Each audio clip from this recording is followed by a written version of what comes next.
ये video actually मैंने question series के अंतर्गत बनाया है।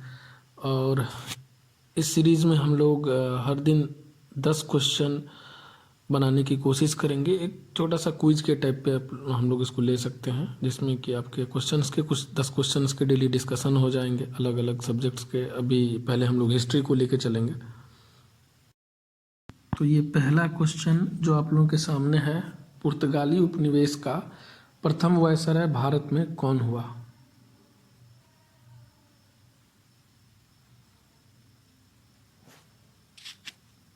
आपका समय समाप्त होता है। इसका आंसर है अल्मीड़ा। अल्मीड़ा जो है वो पुर्तगाली था, जो कि पहली बार भारत में वायसराय बन के आया था। ये 1505 ईस्वी में आया था, जबकि 1509 ईस्वी में अबू कर्क आया था। अबू कर्क जब 1509 ईस्वी में आया था तो यही जो है सो यूसुफ आदिल शाह से गोवा जीता था और पुर्तगाली का गोवा पे अधिकार हो गया था।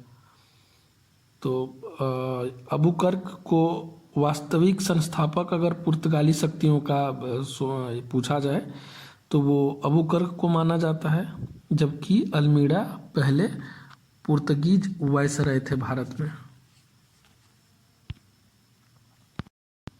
आपका दूसरा क्वेश्चन है, भारत में 1613 ईस्वी में अंग्रेजों ने अपनी पहली फैक्ट्री कहाँ स्थापित की थी?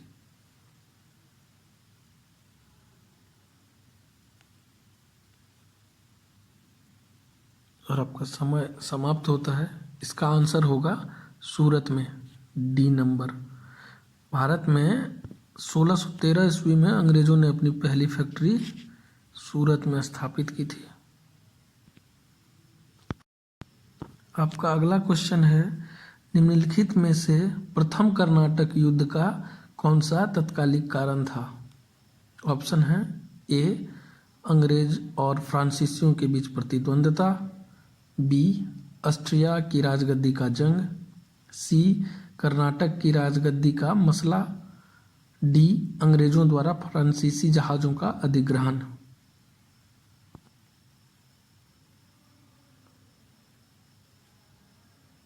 तो इसका आंसर जो है वो होगा डी।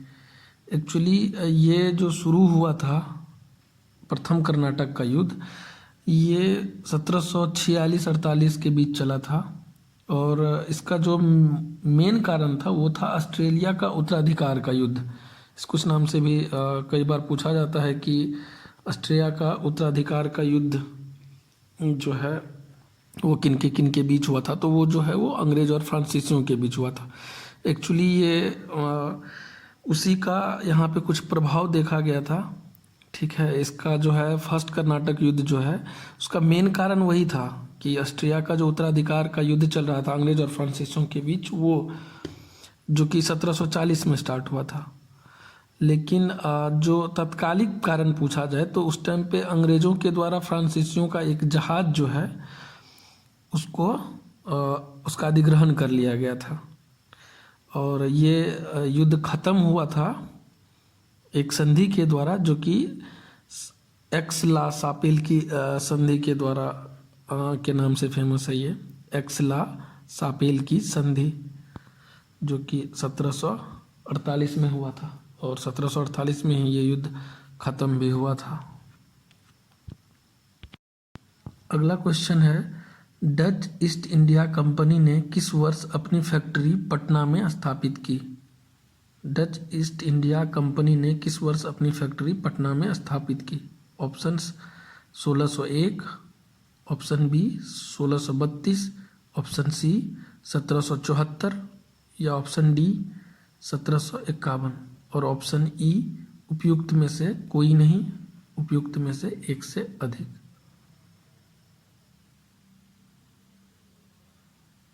इसका सही जवाब होगा 1632, ऑप्शन बी। अगला क्वेश्चन है, उस क्षेत्र की पहचान करें जहां से यूरोप वासियों को सर्वोत्तम सोरा और अफीम प्राप्त होता था। Option A Bihar, option B Gujarat, option C Bengal या ऑप्शन डी मद्रास।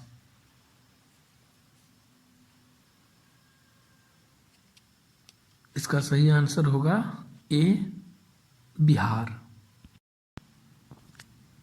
ये क्वेश्चन एक्चुअली कई बार कई एग्जाम्स में पूछे जा चुके हैं, तो ध्यान से इसका जवाब दीजिएगा।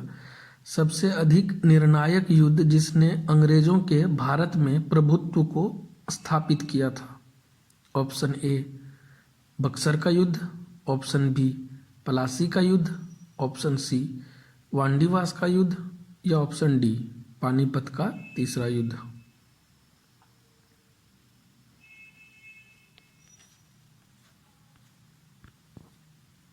इसका सही जवाब है ए, बक्सर का युद्ध।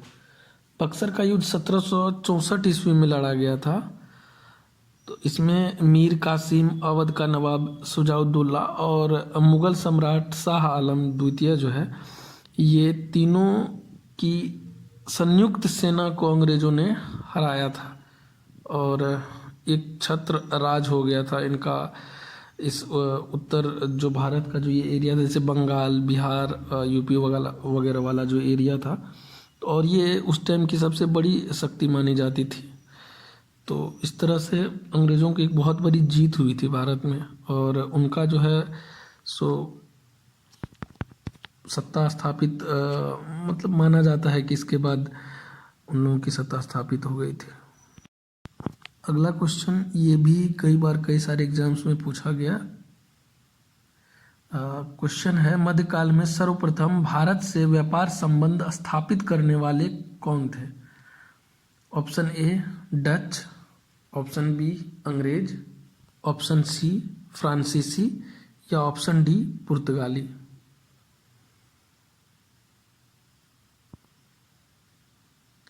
तो इसका ऑप्शन डी जो है वो आंसर होगा। एक्चुअली कई बार ये क्रम पूछ लिया जाता है कि कौन कब भारत में जो है सो अपना ये आए थे, इस तरह का। तो सबसे पहले आए थे पुर्तगाली, उसके बाद आए थे डच, उसके बाद आए थे अंग्रेज, उसके बाद डेनिस, और सबसे अंत में फ्रांसीसी। तो इसको याद करने का एक शॉर्टकट जो मैंने बनाया है, मैं जो यूज करता हूँ, PDADEF। PD या नहीं तो इसको ऐसे भी कह सकते हैं आप, PDADF। ठीक है। तो अगला क्वेश्चन है, इलाहाबाद की संधि के बाद रॉबर्ट क्लाइव ने मुर्शिदाबाद का उपदीवान किसे बनाया था। Option A, Mohammad Raza Khan. Option B, Sitab Rai. Option C, Rai Durlabh. या ऑप्शन डी, सैयद गुलाम हुसैन।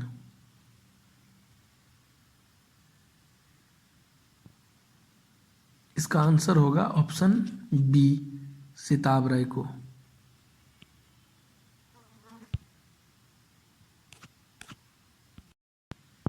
अगला क्वेश्चन है, 1760 का प्रसिद्ध वांडीवास का युद्ध अंग्रेज द्वारा किसके खिलाफ लड़ा गया था।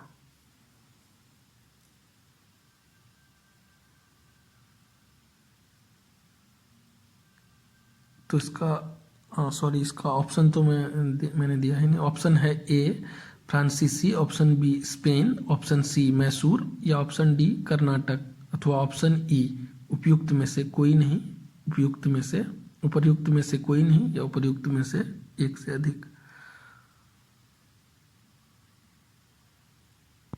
तो इसका आंसर है ए, फ्रांसीसी। अगला क्वेश्चन है, इंग्लैंड की ईस्ट इंडिया कंपनी की भारत में सर्वप्रथम निर्णायक सैन्य सफलता मानी जाती है। ऑप्शन ए, बक्सर का युद्ध। ऑप्शन बी, पलासी का युद्ध। ऑप्शन सी, पानीपत का युद्ध। ऑप्शन डी, हल्दी घाटी का युद्ध।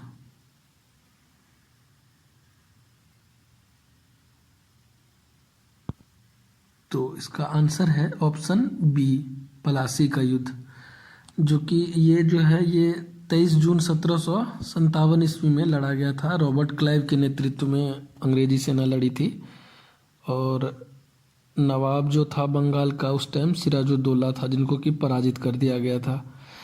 इसी में नवाब की जो सेना थी मीर जाफ़र, यार लतीफ़ और राय दुर्लभ, ये तीनों जो है इन तीनों की वजह से कहा जाता है कि सिराजुद्दौला की जो सेना है वो हारी थी। ये तीनों इसका मेन मतलब कारण बने थे इसके हार का, सिराजुद्दौला के हार का। सॉरी, एक्चुअली एक क्वेश्चन था जो कि था, इलाहाबाद की संधि के बाद रॉबर्ट क्लाइव ने मुर्शिदाबाद का उपदीवान किसे बनाया था? तो और उसके ऑप्शंस थे मोहम्मद रजा खान, ए, बी था सिताब राय, सी राय दुर्लभ और डी सैयद गुलाम हुसैन। तो एक्चुअली थोड़ा सा कन्फ्यूजन हो गया था। बिहार के लिए सिताब राय को जो बनाया गया था वो बिहार के लिए बनाया गया था, और वो तभी मेरे दिमाग में वो बिहार का ही चल रहा था, तो शायद इस वजह से ये प्रॉब्लम हो गई।